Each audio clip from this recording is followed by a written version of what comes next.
Alright guys, today we're going to do Newton's third law. So split your screens, get your video on one side, your notes on the other.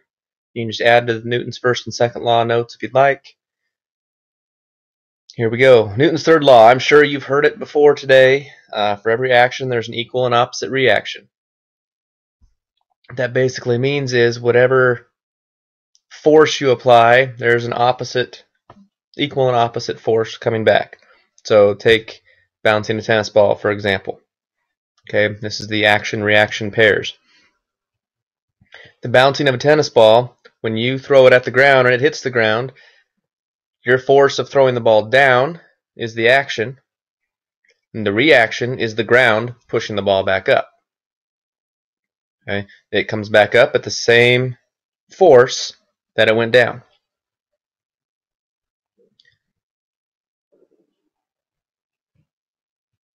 Detecting motion. You don't always detect motion.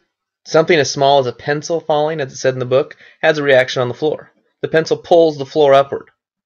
Now, we don't notice that because the Earth's inertia is so big that we don't see the inertia of the pencil on the floor. It's there, but it's so small compared to the inertia of the Earth that we don't notice it.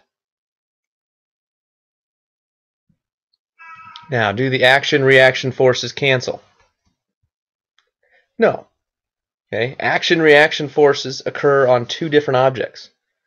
Each one experiences the force. They do not cancel each other out. So, like it said in the book, the volleyball player. As the volleyball player goes to hit the volleyball, there's a force on the wrists with the ball coming down, and then there's a force on the ball from when she hits it. Two different objects, two different kinds of force. Now, balanced forces, like the other volleyball picture where two people are going up and they block it at the same time, there's an equal force coming from opposite directions, and so that ball doesn't move. Okay, because they're balanced forces from opposite sides. The action-reaction are forces on two different objects. And